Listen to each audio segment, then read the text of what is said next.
Here is something that I saw one of my fellow YouTubers doing and thought I would point out that you might get a little more information before doing it yourself or making a video showing other people how to do it.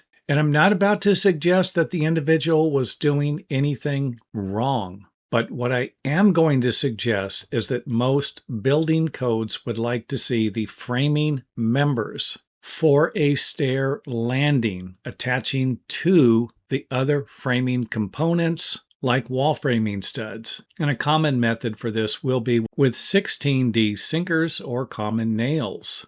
And I believe this is a 2x6, 2x6, and 2x8, I believe require 3 nails. And one of the reasons why is because the drywall can get crushed or can allow for the nails to actually bend a little bit. Now, I'm not saying that I've ever seen this happen or suggesting that it would happen, or you're saying, hey, I'll just put a couple more nails in there and knock yourself out. I am not an expert on framing through drywall because I've never been allowed to do it. And that should provide you with the obvious reason why I'm making the video. So here we have a ledger attaching to the wall framing, and here we have it going over the drywall and then attaching to the wall framing with some lag screws. And I'm not suggesting you're allowed to use lag screws for this.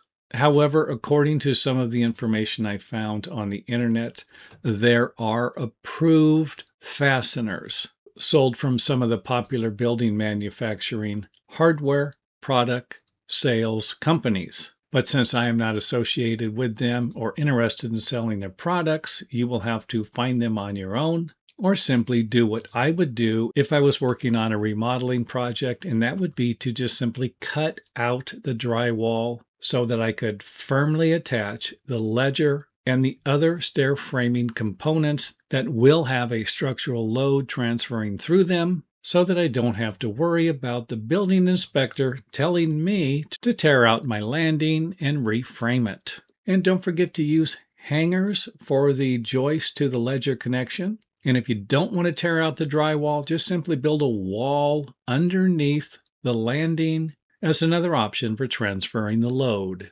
And thanks for watching. If you enjoyed the video, let us know by hitting the thumbs up button or letting us know in the comment area.